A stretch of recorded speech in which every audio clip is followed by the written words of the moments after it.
அவளை உருவாக்கி கொண்டு அவைகளை வணங்கி அதன் மூலமாக இந்த வாழ்க்கையிலே பிரம்மாண்டங்களை செய்து கொண்டிருப்பதை நான் பார்க்கிறேன். மனித சிந்தனைக்கு அப்பாற்பட்ட காரியங்கள், மனிதனால் நினைத்து கூட பார்க்க முடியாத காரியங்கள் எவ்விதமாக அவதமாக மனிதன் செய்கிறான் என்றால், தேவன் என்ன செய்திருக்கிறார் என்றால், அவருடைய மகத்துவத்தை, அவருடைய பராக்கிரமத்தை மனிதன் புரிந்து கொள்ள முடியாத அளவுக்கு அவைகளை மறைத்து வைத்திருக்கிறார். அதனால மனிதன் நினைக்கிறான் நம்மால் எல்லாம் புரிந்து விடும் என்று. ஆனால் அப்போது காண்பிக்கிறார். ஆனால் மனிதனால் என்ன பண்ண முடியாது, புரிந்து கொள்ள முடியாது. இப்போது நாம் கேட்டதுமாக ஆடு கூட புரிஞ்சுக்கும். எங்கள் வீட்டில் பூனை இருக்குது. அந்த பூனைக்கு நல்லா தெரியும் யார் என்னை நேசிக்கிறார் என்பதை நல்லா தெரியும். அந்த பேத்தி ஜாய்ஸ் இருக்கால, அவள் அதை எடுத்து என்ன பண்ணோம், மடியில் படுக்க வச்சுக்கலாம். அது எங்கே இருந்தாலும் தேடி விட எங்கே போய் படுக்கும். எங்கள் வீட்டிலாம் வராது. என்ன சிவர், அதே மாதிரி திவ்யா அந்த அடுப்பாண்டைக்கு போனான்னாலே அந்த ஒரு பூனை போய் அவளை இப்படி இடிக்குது அப்படி இடிக்குது. they know who loves me. அவதான் சொல்றாரு ஏசாயாவின் புஸ்தகம்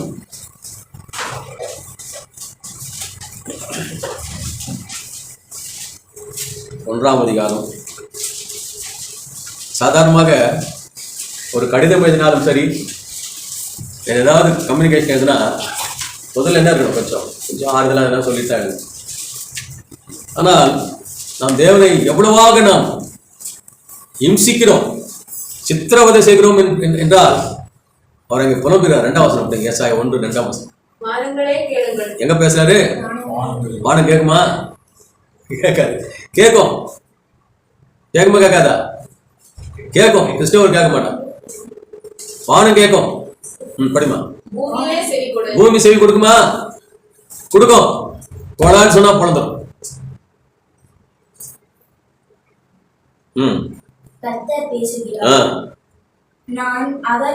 படிச்சது யாரு? இப்போ யார ஆதரிச்சார்? அவரு மனிதர்களே அல்ல.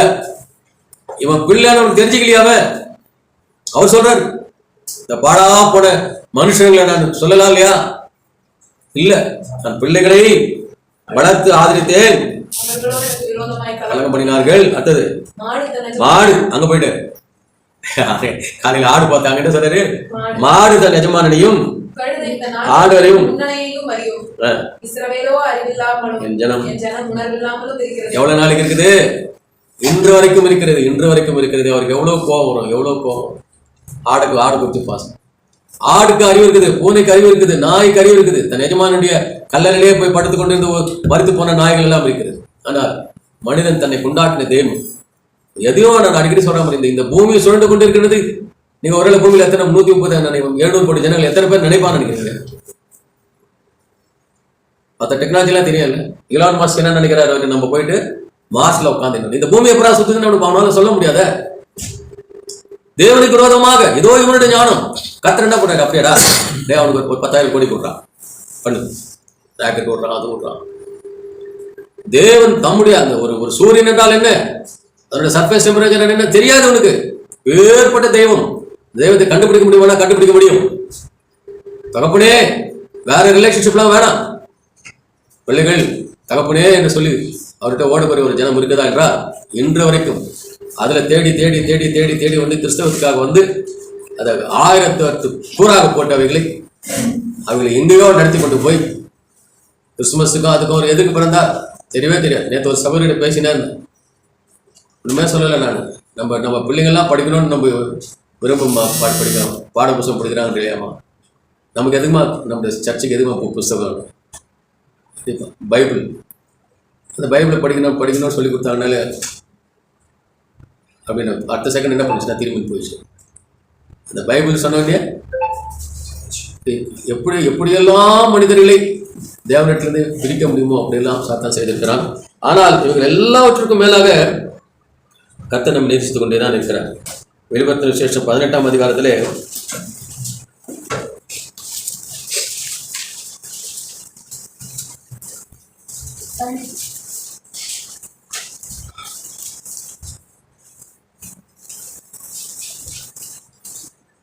அவரோட கடைசி வசனம் மாத்திரம் படிச்சுக்கணும். 24. நம்ம வெளிப்படுத்த விசேஷம் 18:24.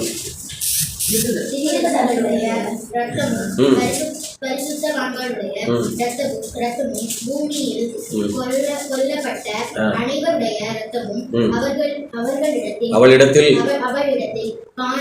ஆக இது இவைகள் நடந்து கொண்டே இருக்கிறது. தீர்க்கதரிசிகள் ரத்தம், பரிசுத்தவான்களுடைய ரத்தம், அனைவருடைய ரத்தம் அவரிடத்தில் காணப்பட்டது. 19 அதிகாரம்.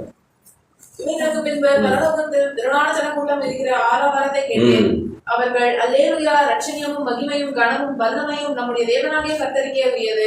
அவருடைய நியாய தீர்ப்புகள் சத்தியமும் நீதியமும் ஆனவை. தன் வேசித்தனத்தினால் பூமியை கெடுத்த மகாவேசிக்கு அவர் நியாய தீர்ப்பு கொடுத்து தம்முடைய ஊழியக்காரர்கள் ரத்தத்திற்காக அவரிடத்தில் பழிவாங்க. இதற்கெல்லாம் ஒரு ரிட்டாலியேஷன் இருக்குது. இந்த உலகத்தில் நடந்து கொண்டிருக்கிற அநீதிகள், அநியாயங்கள் எல்லாவற்றிற்கும் ஒரு நாளிலே they are going to be paid back. 3 வசனம். மறுபடியும் அவர்கள் அல்லேலூயா என்று சொல்லி ஆர்ப்பரித்தார்கள். அவர்களுடைய புகை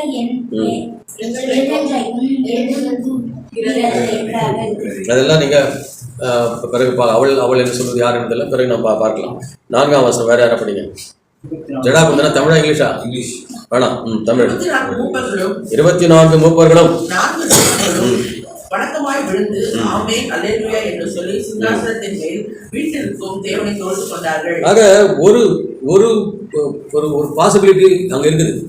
24 மூப்பர்கள் என்று சொல்லும்போது யார் அது? நம்ம சொன்ன மாதிரி அது ஒரு ஒரு ரட்சிக்கப்பட்ட ஒரு கூட்டத்தினுடைய ஒரு ரெப்ரசன்டேஷன் தான். 24 மூப்பர்கள் என்பது அது உலகம் முழுசும் இந்த காலகாலமாக 1, 2, 3, 5, 8, 10 சொல்லி கூட்டிகிட்டே வந்து there is a group of people for God. ஆனால் சொன்ன மாதிரி இந்த ரேஷியோ மேபி அதெல்லாம் தொடச்சு போட்டுருவாங்க. ஆக அந்த 24 மூப்பர்களை குறித்து அறிந்திருக்கிறேன்னா 4 ஜீவன்களும் வணக்கமாக விழுந்து, இந்த 4 ஜீவன்கள் குறித்து அது ஒரு பெரிய சப்ஜெக்ட். நம்ம இப்போ அது பார்க்க வேண்டாம். 4 ஜீவன் வணக்கமாக விழுந்து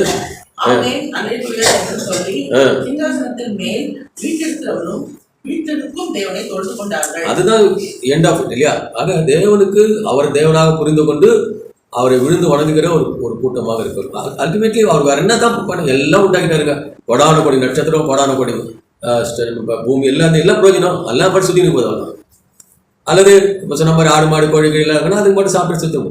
அவர் விரும்புகிறது என்னென்றால் தான் யார் என்பதை புரிந்து கொண்டு தன்னை போலவே வாழக்கூடியதான ஒரு கூட்ட மக்களை, அப்படி புரிந்து கொண்ட ஒரு மக்களாக இருந்தால் யாருக்கு எப்படி இருக்க மாட்டாங்க? அவங்களாம் நிறைய பேராக இருக்க மாட்டாங்க. கும்பலாக அதிகமாக சாதாரண உங்களுக்கு எதிராக வேலை செஞ்சு கொண்டு தான் இருக்குது. எப்பொழுதும் நீதிக்கு எதிராக, அநீதிக்கு துணையாக அவனுக்கு எல்லா உதவிகளும் சாத்தான் செய்து கொண்டே தான் இருப்பான். பணம் கொடுப்பான், இடம் கொடுப்பான், அவன் செய்வதெல்லாம் வாய்க்கும். கர்த்தருக்குள்ளவன் செஞ்சானா தப்பு நடக்கும், அவனை கொல்லப்படுவான், இதெல்லாம் நடக்கும். ஆக ஆனால் ஒன்று அவருக்கென்று ஒரு கூட்டம் இருந்து கொண்டே தான் இருக்கும். 5ஆம் வசனம். நமது தேவனுடைய ஊழியக்காரரே, அதான் அங்கதான் நம்ம இருக்கிறோம். அவருக்கு பயப்படுகிற பெரியோரும் சிறியோருமானவர்களே. அது அவருடைய இதயத்துக்கு மகிழ்ச்சி. அது முழு உலகம் பெரிய பெரிய கல்வியாளர்களுக்கெல்லாம் தெரியலையே, அவனுக்கெல்லாம் புரியலையே.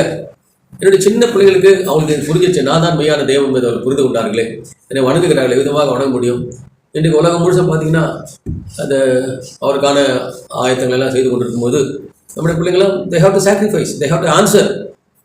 நிறைய பேர் இருக்காங்க, ஏங்க நீங்கள் என்னங்க எல்லாரும் இதெல்லாம் பண்ணுறாங்க, வெள்ளடிக்கிறாங்க, அது அடிக்கிறாங்க, புது ட்ரெஸ்லாம் போடுறாங்க. Yes, we are always happy. We don't have to differentiate between days. All the days are the same. We worship the Lord. That's all. அதுக்கு நான் புரிஞ்சுக்கலாம், என் பிள்ளைங்க புரிஞ்சுக்கலாம், ஆனால் என் பேர பிள்ளைங்க புரிஞ்சுக்கணுன்றது கஷ்டமானது. ஆனால் அது புரிஞ்சுச்சுன்னு வச்சுக்கலாம். அதான் சொல்கிறாரு, பெரியோர்களே சிறியோர்களே யாரும் என்ன பண்ணுங்க, அவரை துதியுங்கள். அவர் கொடுக்காதது ஒன்றும் இல்லை, தன்னையே கொடுத்துருக்கிறான்னு சொன்னால் அதை விட்டுட்டு உட்காந்துக்கிட்டு கேக்கு சாப்பிட்றோம் சாப்பிட்றது தப்பு கிடையாது, அது எதுவும் பண்ணலாம். பட் வித்வுட் அண்டர்ஸ்டாண்டிங் தட் என்ற ஒரு சத்தம் சிங்காசனத்து உண்டாக்குறது. அப்போது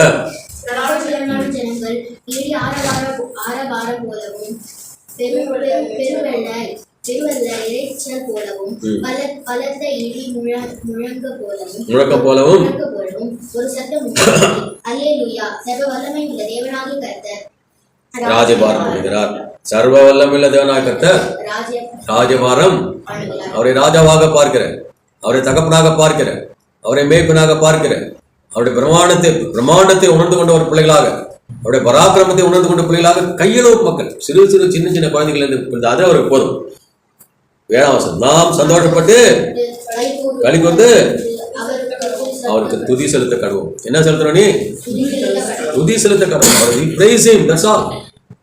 வேற ஒன்றும் இல்லை. இன்னைக்கு பார்த்தீங்கன்னா அந்த இறைவனுக்கு எதேதோ செய்கிறார். நேற்று நான் பார்த்தேன் அதை யாருன்னு தெரியல. 7800 கிலோ தங்கம், சுத்த தங்கத்துல சிலை அவர் படுத்துனுக்கிறார்.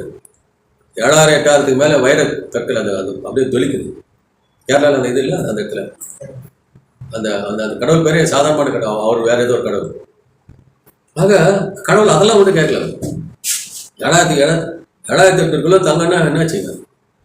7800 கிலோ தங்கத்தில் அவர் நல்ல ஒரு சிலை மாதிரி அப்போ படுத்துதான் கிடையாது. அதுக்கு மேலே என்ன பண்ணிருக்காங்க, அது ஃபுல்லாக அந்த கீடெல்லாம் ஃபுல்லாக வந்து வைரத்தில் செஞ்சிருக்கு.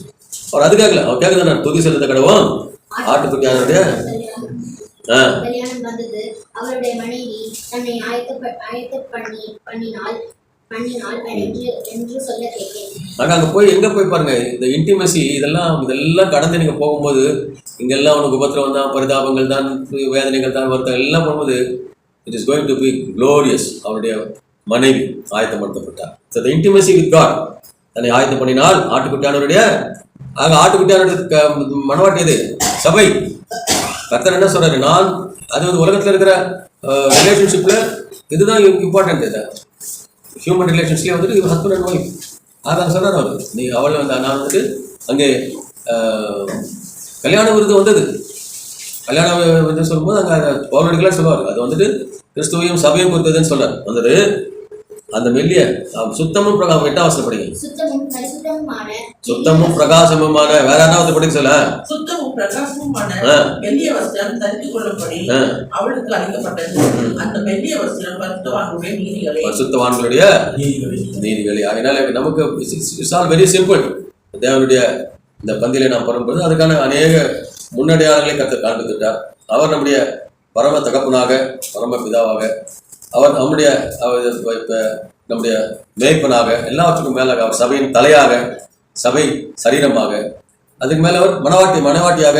அந்த எபேசியர் நீங்க பார்த்தீங்கன்னா எபேசியர் 5ஆம் அதிகாரம் தான்.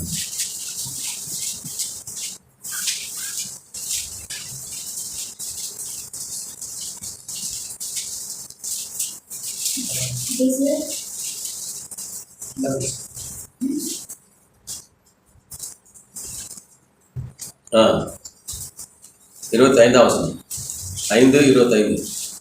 புருஷர்களே, உங்கள் மனைவிகளில் அன்பு கூறுங்கள், அப்படியே கிறிஸ்துவும் சபையில் அன்பு கூர்ந்து தமது திருவசனத்தை கொண்டு தண்ணீர் குடிக்கிறார் பரிசுத்தம் பார்க்கிறதற்கும் தரைத்திரை முதலானவைகள் ஒன்றும் இல்லாமல் பரிசுத்தமும் பிழைத்ததுமான மகிமையுள்ள சபையாக அதை தமக்கு முன் நிறுத்திக் கொள்வதற்கும் தம்மை தாமையாக கனவு கொடுத்தார். 30. நாம் அவருடைய சரீரத்தின் அவைகளாகவும் இன்டிமேட். அதுக்கு மேல ஆடு மேய்ப்பர் அந்த மாதிரி இன்டிமேசிலாம் கிடையாது. It is becoming a part of his body. இப்போது தலையாக இருக்கிறார், அதன் பிறகு நாம் பாடியாக இருக்கிறோம், நாம் சரீரமாக இருக்கிறோம். இதன் மூலமாக இணைக்கப்பட்ட நம்முடைய அந்த ஒரு ஒரு இணைப்பு ஒரு காலத்துல எப்படியா இருக்கும் போதுங்க, அவனுக்கு வெண்மையான வசனம் கொடுக்கப்படுகிறது, பரிசுத்தவான்களுடைய நீதிகளேன்னு சொல்லி. அதனால 9ஆம் வசனத்தை இப்போதான் நம்ம அந்த விருது நம்ம கொடுக்க போறாரு இல்லையா? இப்போ நம்ம அந்த விருதுல தான் அந்த நிச்சயத்தை தான் நம்ம இப்போ கன்ஃபார்ம் பண்ண போறோம். இந்த விருதுல ஒரு நாள் என்ன பண்ண போறேன், அங்கே போய் அவரோட கூட அந்த விருதுல நான் பங்கு பெற போகிறேன். கர்த்தருடைய ராஜ்யத்துல என்ன இருக்கும், இந்த விருந்து அங்கே இருக்கும் என்பதை தான் கர்த்தர் சொல்லிக்கொண்டே வருகிறேன். அது இப்போ நம்ம பவுலடிகள் சொன்ன மாதிரி இயேசு கிறிஸ்து உலகத்தில் வந்தார் என்பதை உலகம் ஏற்றுக்கொள்ளவில்லை. யாருக்காக வந்தாரோ அவங்க இன்னைக்கு ஏற்றுக்கொள்ளவில்லை. ஆனால் அவரிடத்துல நான் நினைத்து கொண்டு அவன் கையில் வச்சிருக்க புத்தகம் என்ன புத்தகம்? தோரால் இல்லாதது ஒண்ணும் கிடையாது. கிறிஸ்தவ மார்க்கத்துல இந்த வேதத்துல இந்த மொழிபெயர்ப்பதெல்லாம் பெரிய பெரிய பரிசுத்தவான்கள், அதற்கென்று தங்களை தியாகித்துக் கொண்டவர்கள், கல்வி கற்றவர்கள், பல மொழிகளை கற்றறிஞ்ச வேத ஞானிகள்,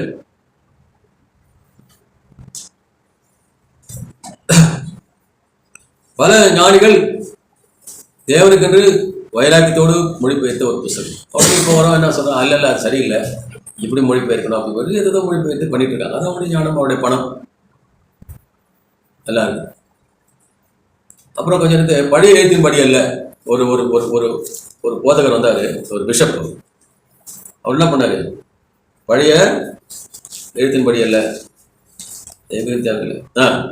ரோமர் 7ஆம் அதிகாரம் 6ஆம் வசனம். ரோமர் 7:6. இப்பொழுதோ நாம் பழமையான எழுத்தின் படி அல்ல. அவ்வளவுதான்.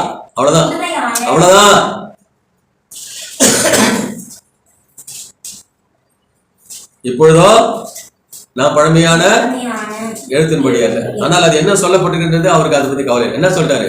Old testament is not required. பழைய ஏற்பாடுக்கு தேவையில்லைன்ட்டு. சரி, புதிய ஏற்பாடு என்ன? புதிய ஏற்பாடு எல்லாமே யாருது? புதிய ஏற்பாடு எல்லாம் என்னவா?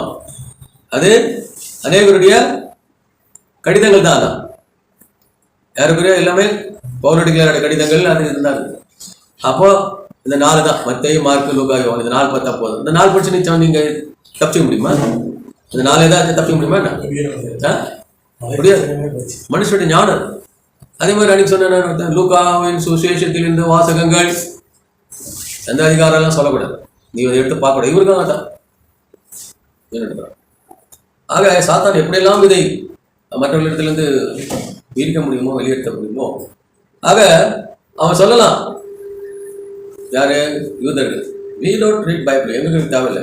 we do not know Christ. கிறிஸ்டியனுக்கு எங்களுக்கு தெரியாது. we have Torah in our hands. Torah வச்சு நீ ஜெயிச்சிட முடியுமா? இந்த கூட நான் பார்த்துருந்தேன்.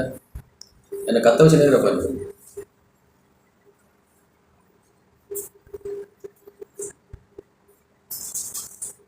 அன்னைக்கு நம்ம பார்த்தோம் அந்த மலையின் பேர் ஹெர்மான் மலை, மறுரூப மலை, தாபோர் மலை, மறுரூப மலை எல்லாம் இருக்குதாங்க. எங்க இருக்குது? அவன் கையில் வச்சுட்டு தோரால் இருக்குதாங்க. ஆனால் அது மேலே இன்னைக்கு நெத்தனியாஹு ஏறி பார்க்குறாரு. என்ன பார்க்குறாரு? எங்கேருந்து போட்டால் ஃப்ளைட் போட்டால் போய் முன்னு போட்டு வசதியாக இருக்குமா? இந்த கத்தருக்கு எவ்வளோ ஒரு கோபம். இங்கே நம்ம வந்துட்டு நல்ல ஒரு ஏர் பேஸ் நம்ம அமைக்க முடியுமா? சரி, அதனால அவருக்கு இதெல்லாம் இருக்கிறதே ஒன்றும் இந்த நாட்கள்ல.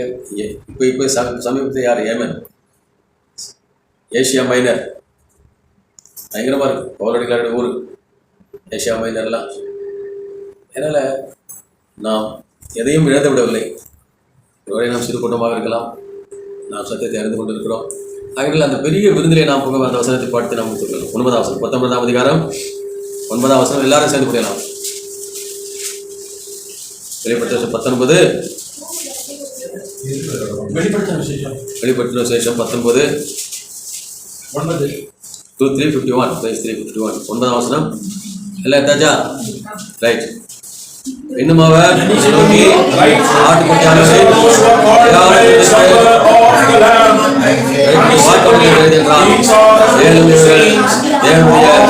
சாத்தியமான வசனங்கள் என்று என்னுடனே சொன்னார். So it is double portion. It is double portion. நாம் இதிலே பங்கு பெறப் போகிறோம். அழைக்கப்பட்டவர்கள் பாக்கியவான்கள். You are invited. பெரிய பெரிய நிகழ்ச்சிகளில் ஒருவேளை உன்னை அழைக்காம போகலாம். இல்லைங்களா? இப்போ சார் சொல்ற மாதிரி பெரிய பெரிய நிகழ்ச்சிகளை நம்மளை அழைக்காம போயிடலாம். அப்போ நம்ம நினைப்போம், இவருக்கு என்ன அழைக்கலையா? ஓகே, மனுஷனால் அவ்வளோதான் முடியும். அவன் மறந்து போயிருப்பான். ஆனால் அவர் சொல்றாரு, இந்த கல்யாணத்தில் நீ அழைக்கப்பட்டவன் பாக்கியவான் மாத்திரமல்ல, இவைகள் தேவனுடைய சத்தியமான வசனங்கள். அதனால் இந்த தேவனுடைய சத்தியமான வசனங்களை நாம் கையில் வைத்துக் கொண்டிருக்கிறோம். ஒரு நாளிலே என் தகப்பனோடு கூட அவருடைய மேஜையிலே அமர்ந்து அவரோடு அது இதே மாதிரி அப்போ இருக்குமோ. ஆனால் திராட்சரசம் இருக்கும் என்று சொல்கிறார். விதமான திராட்சரசம் இருக்குமோ, அது இதே பூமியிலே இருக்குமோ, வேறு ஏதாவது இடத்துல நமக்கு அந்த இடத்துல வச்சு கொடுப்பாரோ. It's all of him to wonders. அதனால அந்த ஒரு விசுவாசம் 2000 ஆண்டுகளாக என் முன்னாடி வந்து என் தேவனை, என் தகப்பனை இன்று வரைக்கும் நாம் தரிசித்துக் கொண்டிருக்கிற நம்முடைய சரீரத்தை சிலிர்க்க வைக்கிற அந்த உணவு இட்ஸ் நாட் தமாஷா. அதே அபிதமாக நம்மளை புலகாகிதம் அடையத்தக்கதாக நம்மை இம்மட்டுமாக நம்மை தெரிந்து கொண்டிருக்கிற என் தேவன், எனக்கு போதித்துக் கொண்டிருக்கிற என் தகப்பன், என்னை வழிநடத்துகிற என் தகப்பன், அநேக இன்னல்கள், வருத்தங்கள், வேதனைகள், வியாதிகள், சுகவீனங்கள், பலவீனங்கள் எல்லாவற்றின் மத்தியிலும் என் சிருஷ்டிகர்த்தா என்னோடு இருக்கிறார் என்பதை நான் உணர்ந்து கொண்டு, அவர் உயிர் தெரிந்தார் என்பதை நம்பினது, அவர் பரமேறினார் என்பதை நம்பினது, அவர் திரும்ப வரப்போகிறார் என்ற நம்பிக்கை, இந்த நம்பிக்கையோடு காத்திருக்கிற நமக்கு ஏற்பட்ட ஒரு பெரிய வந்து காத்துக் கொண்டிருக்கிறது. கர்த்தர் தாமே ஏற்பட்ட பங்கு பெற சத்தியமான வசதியை கொடுத்திருக்கிறார்.